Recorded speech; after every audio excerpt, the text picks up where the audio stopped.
प्यारे साथियों, आप सभी का हार्दिक है Himalayan Hindi academy YouTube channel पर। साथियों, हम पढ़ने जा रहे हैं यूजीसी नेट जेआरएफ 2024-25 एग्जाम के लिए प्रथम पेपर मोस्ट एक्सपेक्टेड। अभी मैं पेपर फर्स्ट पे ही फोकस करा रही हूँ क्योंकि पेपर फर्स्ट से ही रिलेटेड अधिक अभ्यर्थी हमारे साथ हैं, क्योंकि सब्जेक्ट सब अपना तैयार कर लेते हैं लेकिन पेपर फर्स्ट की वजह से लोगों का रिजल्ट रुकता है। तो मैं यहाँ पे कोशिश कर रही हूँ कि मैं उन टॉपिक्स को प्रोवाइड कराऊं जिससे आपका स्कोर इंक्रीज हो। ओके, टाइम पास करने का कोई मतलब नहीं है और ना ही मेरे पास इतना टाइम है कि मैं वीडियोज बना के टाइम पास कर सकूं। जो मेरी रिकॉर्डिंग क्लास आती है वो इसलिए आती है आपको मोटिवेट किया जाए, आपको प्रेरित किया जाए, ताकि आप लोग कर सकें, राइट। और कर सकते हैं, आप हर हालात में कर सकते हैं, क्योंकि मैंने किया है, बहुत सारे साथियों ने मेरे साथ किया है, तो आप भी कर सकते हैं। यहाँ पे हम ऑल यूनिट से जो बार बार रिपीट होने वाले महत्वपूर्ण प्रश्न हैं उनको पढ़ेंगे। किस लिए? पॉइंट टू पॉइंट पढ़ेंगे, शून्य से शिखर तक पहुंचने के लिए। और ये जो क्लास बनाई जा रही है स्पेशल आप सभी के लिए बनाई जा रही है। जितना कोशिश हो पा रही है मुझसे वो मैं कर रही हूँ। जो साथी चाहते हैं कि स्पेशल क्लास की जाए, पैड क्लास की जाए, तो आप लोग व्हाट्सएप पे जुड़िए। व्हाट्सएप नंबर मेरा टेलीग्राम चैनल पे मिल जाएगा, वहां पे आप कांटेक्ट करिएगा। आपको जो है जो साथी जनवरी के लिए हर हालात में एग्जाम को क्वालिफाई करना चाहते हैं तो उनके लिए अनलिमिटेड सोर्स से मैं जो है selected expected topics, question, PYMCQs, private classes, चाहे वो घंटे की हो, चाहे 2 घंटे की हो, 3 घंटे की हो, 4 घंटे की हो, जितना मैं 100% अपना दे पाऊंगी जनवरी एग्जाम के लिए मैं करा सकती हूँ। ठीक है, स्पेशल क्योंकि बच्चों ने रिक्वेस्ट की है इसलिए मैं स्टार्ट करूंगी जनवरी एग्जाम के लिए। और ये 20 तारीख को लॉन्च होगा। ठीक है, 20 तारीख को लॉन्च हो जाएगा। तो जिनको भी ज्वाइन करना है व्हाट्सएप पे जाइए, टेलीग्राम पे जाइए, टेलीग्राम पे आपको हमारा नंबर मिल जाएगा, व्हाट्सएप नंबर, वहां पे आप कांटेक्ट करिए। वहां से मैं आप लोगों को व्हाट्सएप ग्रुप में जोड़ूंगी, वहां से आपको प्राइवेट क्लासेस मिलेंगी। ठीक है, ये होगा हमारा प्रोसेस। तो चलिए, जरूरी नहीं है कि आप हर क्षेत्र में अच्छे हो, लेकिन कुछ क्षेत्र तो ऐसे होने चाहिए जिनमें आप बेहतर हो, राइट। जैसे मैं आपको इन कठिन प्रश्नों जो 2023 में आए उनको आसान करके दे रही हूँ। आपको बहुत आसान लग रहा है, बिल्कुल आसान हो जाएगा जब आप हमारे साथ क्लासेस करेंगे, बहुत आसान हो जाएगा। ठीक है, तो चलिए स्टार्ट करती हूँ आज का क्लास। पहला क्वेश्चन हमारा टीचिंग एप्टीट्यूड से है और ये ICT में भी जाएगा, ये आपका हायर एजुकेशन में भी जाएगा। ये इसमें 3 टॉपिक आपको मिलेंगे, teaching, communication, higher education, ICT। ठीक है, तो चलिए यहाँ पे हम क्वेश्चन को पढ़ेंगे और आप लोग बताइएगा क्लास कैसी लगी कमेंट बॉक्स में। और जिनको भी प्राइवेट क्लास करनी है तो वो उनको प्रोसेस बता दिया है। First statement, the channel of स्वयं प्रभा आर अपलिंक्ड फ्रॉम विशाख हैदराबाद। पहला स्टेटमेंट है स्वयं प्रभा के चैनल विशाख हैदराबाद से जुड़े हुए हैं। चलिए अगला स्टेटमेंट क्या है, यहां से बहुत हेल्प मिलेगी आपको। स्वयं प्रभा 37 DTH चैनलों द्वारा 24 × 7 उपलब्ध एक शैक्षिक अधिगम प्लेटफॉर्म है।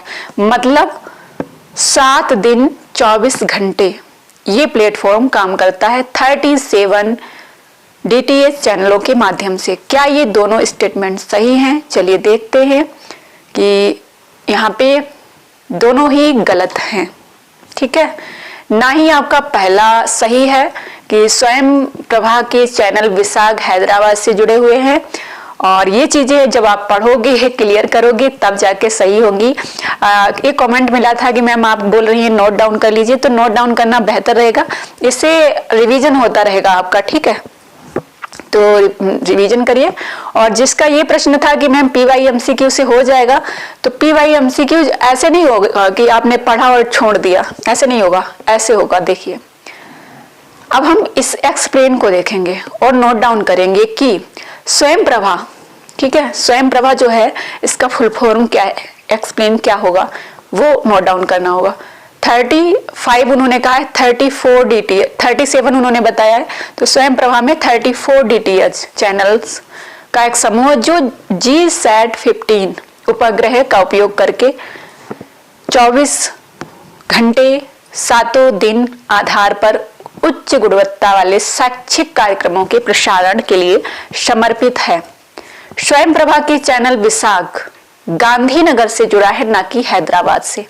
कहां से? गुजरात, गांधीनगर। ठीक है, नोट डाउन कर लीजिएगा, आप लिंक्ड है। तथा इसमें जो सामग्री आती है वो आती है NPTEL से, IIT से, UGC से, CFC और IGNOU द्वारा प्रदान की जाती है। इस वेब पोर्टल पर रख रखाव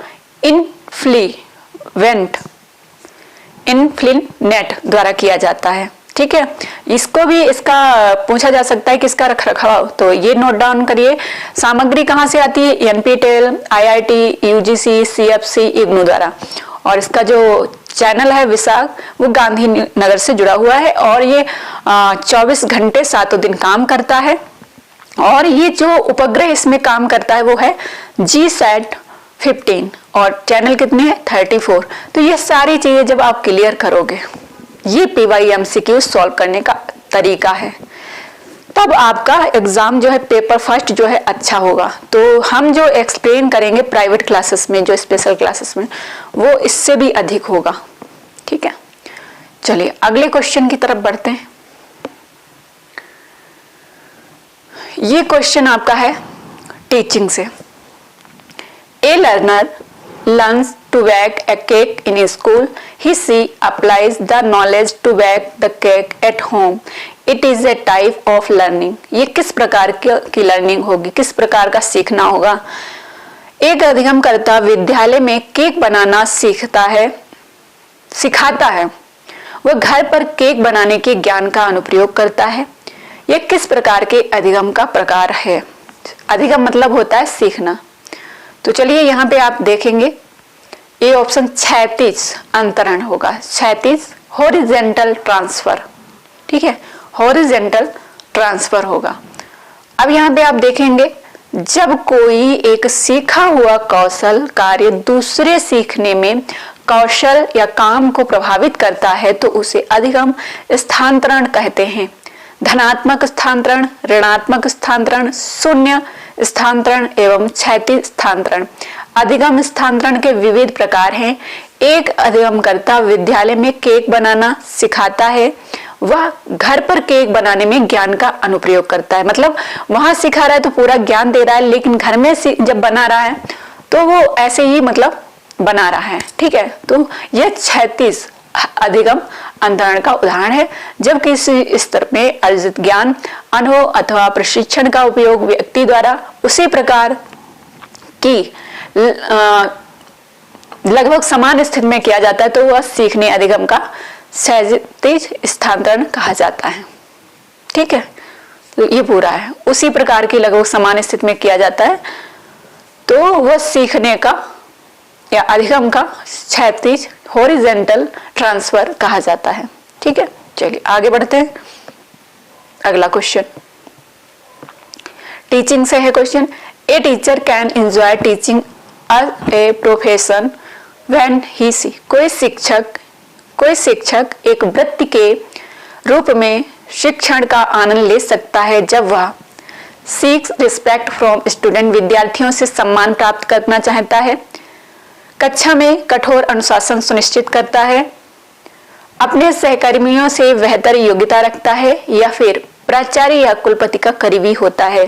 तो सबसे सही जवाब जो हमारा होगा वो होगा ए ऑप्शन, जब विद्यार्थियों से सम्मान प्राप्त करना चाहता है, मतलब जब उसको विद्यार्थियों से सम्मान मिलता है। जैसे अभी मुझे गुड फीडबैक मिल रहा है तो मुझे भी प्रोत्साहन मिल रहा है, आनंद आ रहा है क्लास बनाने में, एंजॉय आ रहा है ना, तो ये चीज होती है। आप सभी लोग थैंक्स बोल रहे हैं ना, तो वो अच्छा लग रहा है कि हाँ मैं अच्छा कर रही हूँ।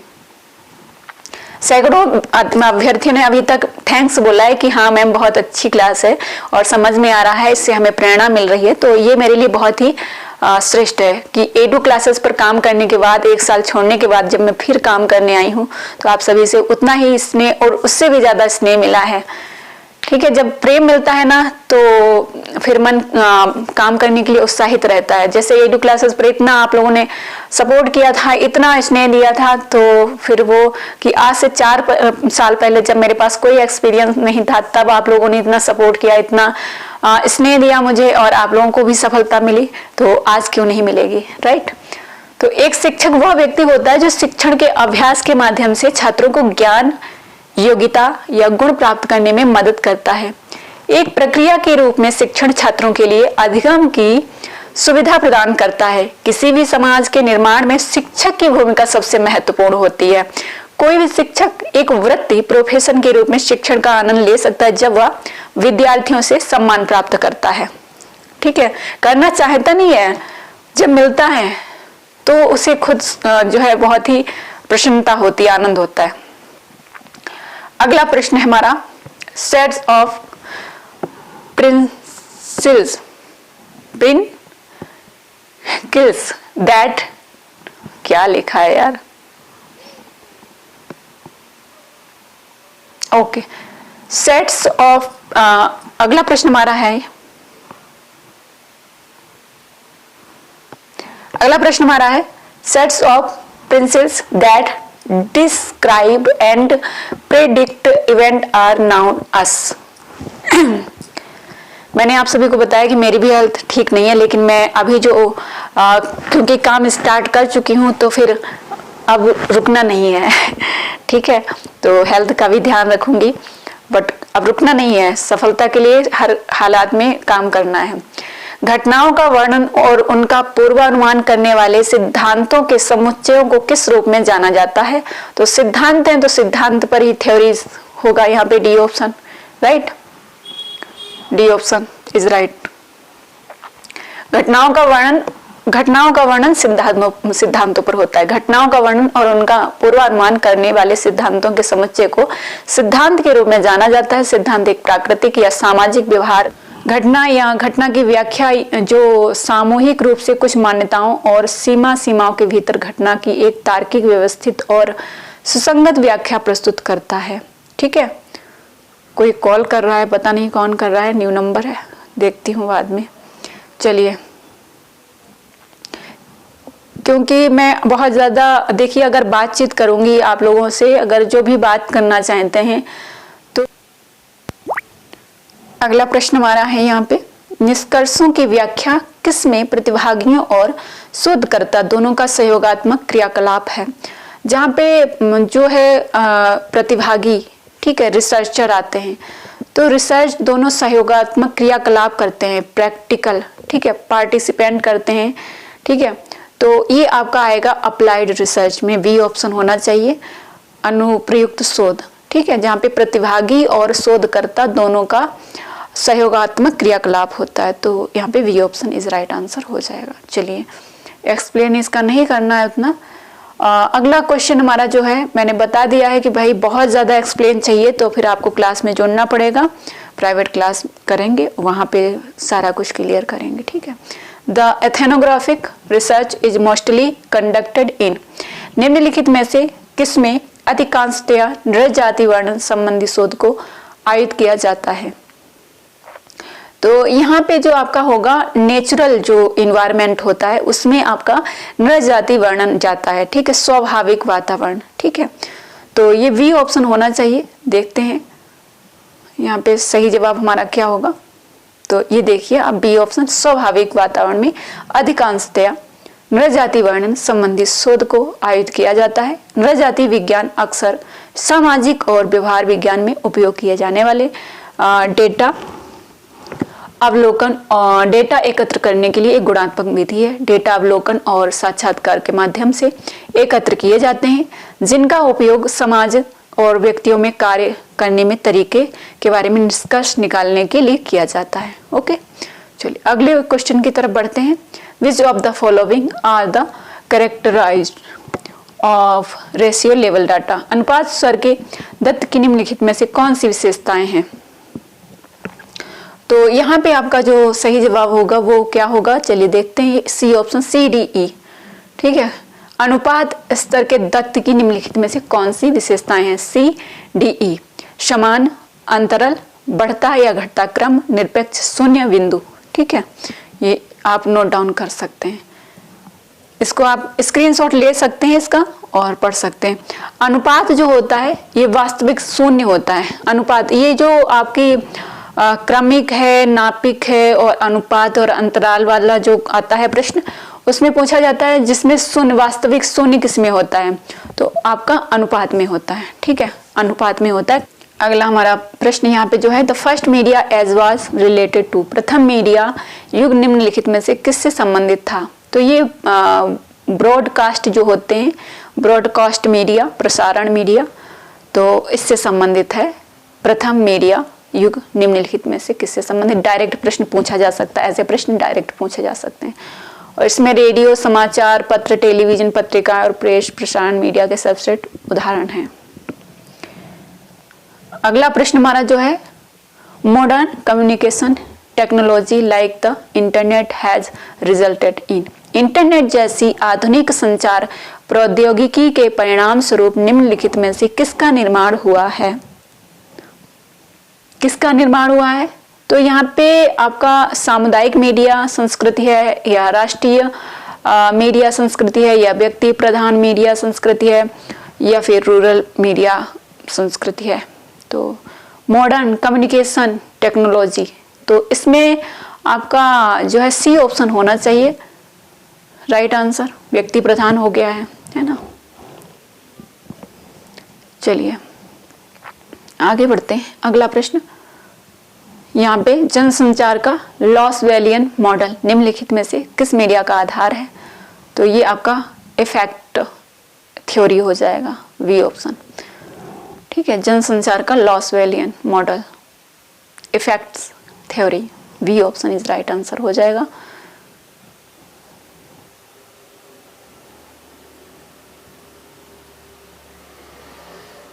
एक और प्रश्न मैंने ये लिया था, ये शैनन व वीवर के संचार मॉडल निम्नलिखित में से किन पर केंद्रित नहीं थे। नहीं पर विशेष ध्यान रखिएगा। परीक्षा में एक चीज और आपको ध्यान रखनी है कि नहीं वाला जो प्रश्न है बहुत ध्यान से सब प्रश्नों को पढ़ना है, क्योंकि एक तो लास्ट में नहीं लिखा होता तो बच्चे ध्यान नहीं देते हैं और गलत कर देते हैं। ठीक है,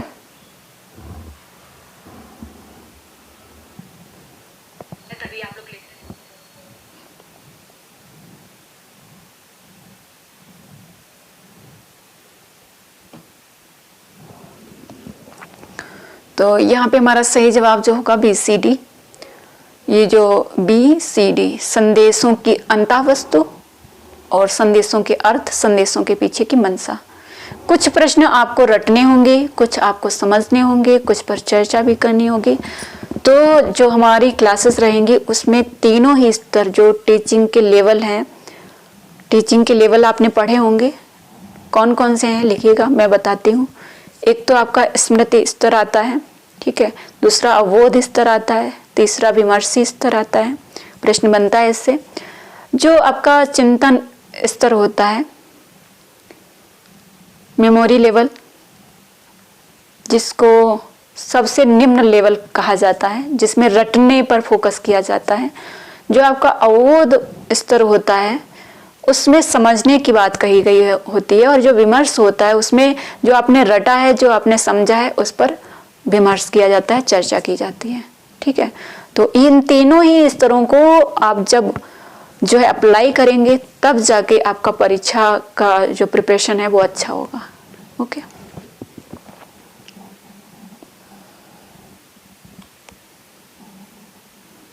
मैंने एक प्रश्न जो है रिलेशन से भी लिया है यहाँ पे।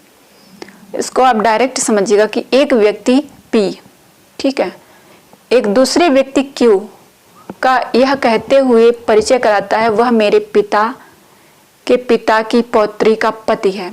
वह मेरे पिता के पिता, वह मेरे पिता के पिता की पौत्री का पति है। मतलब एक जो P है वो Q का परिचय कराता है। ठीक है, ये P मैं, ठीक है, मैं मतलब मैं लड़का हूं, ठीक है, और मैं कह रहा हूं कि ये मेरे पिता, मेरे पिता, ठीक है, तो ऊपर जाना होगा मेरे पिता। और यहाँ पे बन नहीं पा रहा है। बस यही है, इसी चीज को आगे बढ़ाना है। और मेरे पिता के पिता, ठीक है, उनकी पौत्री, तो उनकी पौत्री तो मेरे पिता की बेटी होगी ना। मेरे पिता के पिता की पौत्री, पौत्री का मतलब होता है पोती, मतलब बेटे की संतान, उसको पोता या पोती कहा जाता है, राइट। तो पौत्री का पति है और उसका पति है, तो इनका आपस में संबंध क्या होगा, बता दो भाई।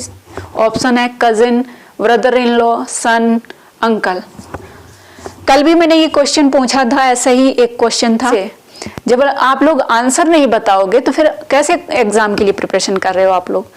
इस क्वेश्चन का, इस प्रश्न का आंसर आप लोग कमेंट में लिखेंगे। ऐसे बनाना है जैसे मैं हूं ये पी और वह मेरे पिता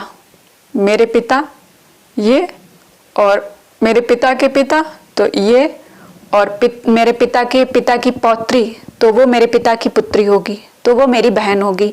और मेरी बहन का पति कौन होगा, मेरा क्या होगा तो मैं उसका क्या लगूंगा। तो अब आंसर आप लोग दीजिएगा कमेंट बॉक्स में, ठीक है। चलिए आगे बढ़ते हैं।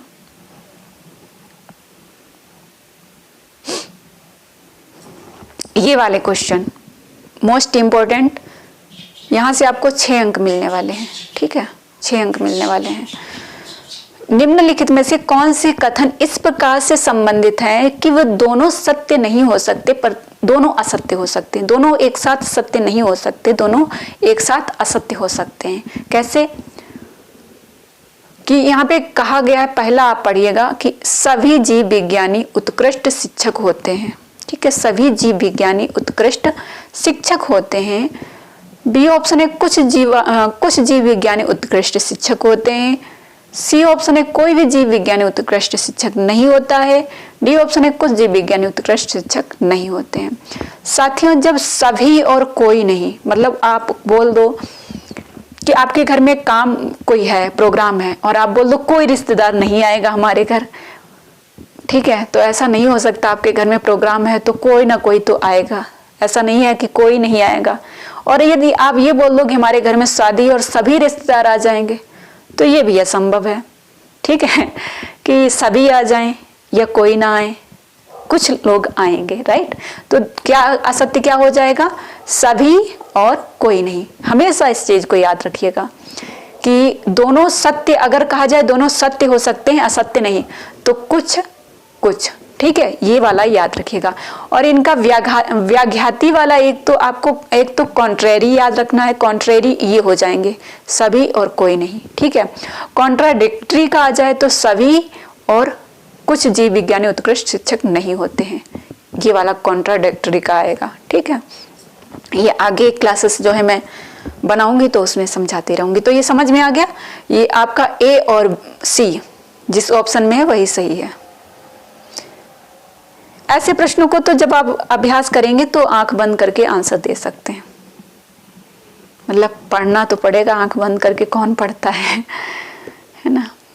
यहाँ पे आपका अगला प्रश्न, प्रसिद्ध व्याकरणविद पाणिनि ने निम्नांकित किस स्थान पर शिक्षा ग्रहण की थी, तो तक्षशिला, ठीक है, तक्षशिला के बारे में आप पढ़ सकते हो। यहाँ पे ये अभी पाकिस्तान में, उत्तर पश्चिम पाकिस्तान में स्थित है, ठीक है। अगला प्रश्न हमारा यहाँ पे है, 1995 में स्थापित NCTE निम्नलिखित में से कौन सा है, मतलब कौन सा है, तो सांविधिक निकाय होगा, ठीक है। NCTE जो है ये 1995 में आया है और ये जो है सांविधिक निकाय होगा। ओके, चलिए आगे बढ़ते हैं।